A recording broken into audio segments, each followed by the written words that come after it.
What advice would you give to someone looking to quit porn? I would say, it isn't that you're trying to quit porn. It's not the right way to think about it. The right way to think about it is that you're trying to figure out how to have a better life. There might be codicils to that, freedom of expression, some potential educational utility, the pleasure that's a consequence of sexual utilization of pornographic material. But I would still say, seeing all that it's not a net social good. It doesn't do the people who produce it or who consume it any good. And I don't believe that anyone feels like a better human being after utilizing pornography for sexual gratification. Now, you might say, well, that's because they've been shamed about sex since they're born. And, and that's a consequence of our crooked culture. And, in a utopian world, we wouldn't have that shame. And it's way more complicated than that.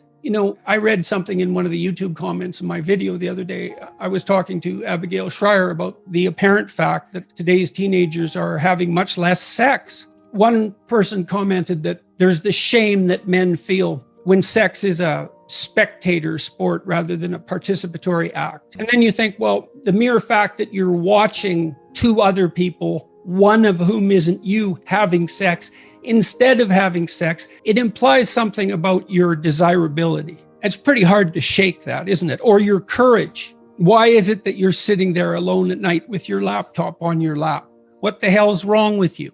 Well, nothing. It's just we should dispense with sexual shame. It's like, no, probably not. That's probably not the answer. Well, it's like Treasure Island in Pinocchio. It's all pleasure with no responsibility. That's deadening. It's parasitical in a sense. And I'm not making a value judgment. I mean, it's no wonder the young guys are caught up in this because it's an unbelievably powerful technology. It drove the development of the internet, let's not forget, right? So it taps into one viciously primordial motivation. And so these guys are being blasted by what biologists call super stimuli all the time. So imagine that there's a biological stimulus that has an effect on you, and then you can magnify it. And the typical porn actress, not the amateurs, but the professionals, have their sexually provocative physical elements exaggerated. And so men are very visual in terms of their sexual processing.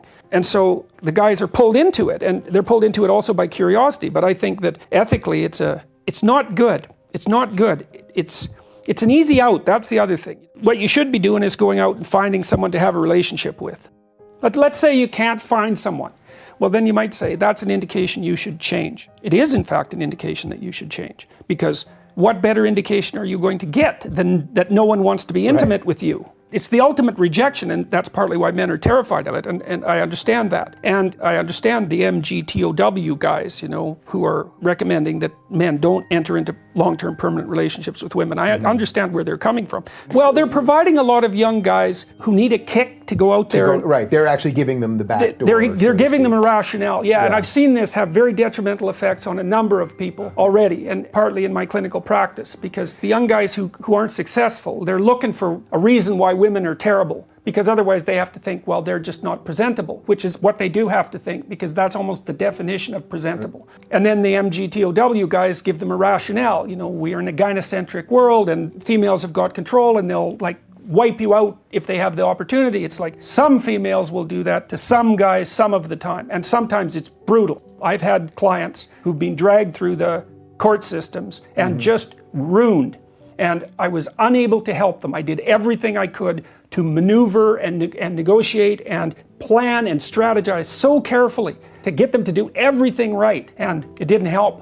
I mean, the court systems can be absolutely brutal to men. It's awful. Yeah, that's really interesting. So the guys that are taking the easy out on that, so to speak, and disconnecting from having those relationships, in a way it's the same, it's just a different out that porn is replacing for that human connection too. There's a novelty edge in pornography, like there is in so many quasi-addictive phenomena. Because novelty is a sexual kick, it has to stay novel, and that means that over time it's going to become more extreme. So that's not good. Well, so how do you resensitize yourself in some sense? Well, you stop.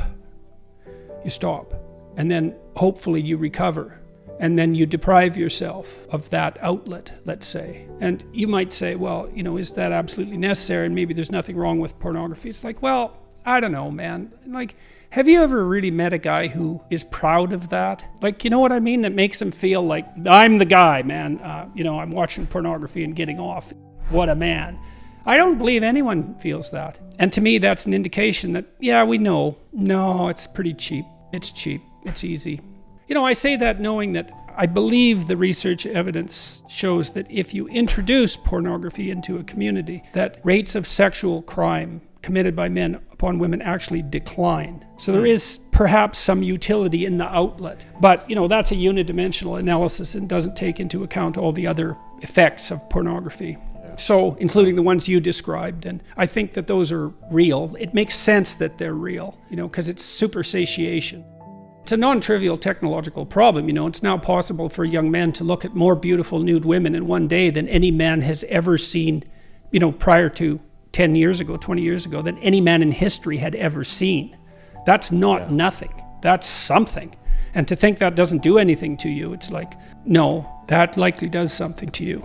So don't substitute the false for the real, and don't underestimate the utility of deprivation.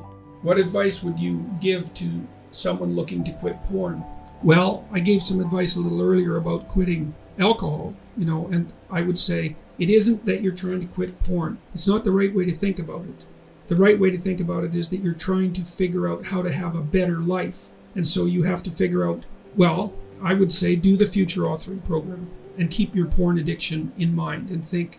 So in the first part of the future authoring program, it asks you a bunch of questions about what your life could be like in 3 to 5 years if you took care of yourself like you were someone that you cared for.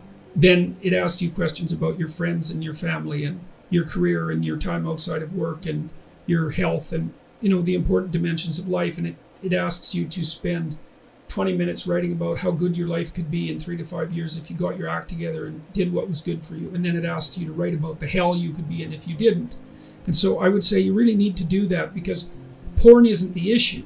The issue is that you're not living your life the way you want to. And so you need a vision of life that's more compelling than the porn. And you need a counter vision too that frightens you, you know, because otherwise porn is obviously extraordinarily gratifying in the short term, but you seem to be suffering from the medium to long-term consequences of its use.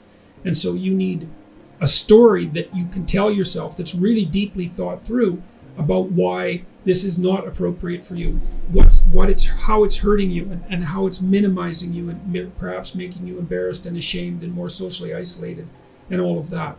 So I would say think about it as cleaning up your psyche and your behavior rather than merely stopping porn. You also might want to write down, and you could do this in the negative vision part of the future authoring program. You got to write down everything bad that you think porn is doing to you, because obviously you have some suspicions that this is not good for you, right? That it's actually harming you in some important way. And so you need to be fully cognizant of what those ways are and then take them seriously and decide if that's the pathway through life on which you wish to travel. And so, and then I would also say good luck to you. You know, it's a very good idea to identify one of your weaknesses and work on it. You can strengthen yourself substantially by doing that.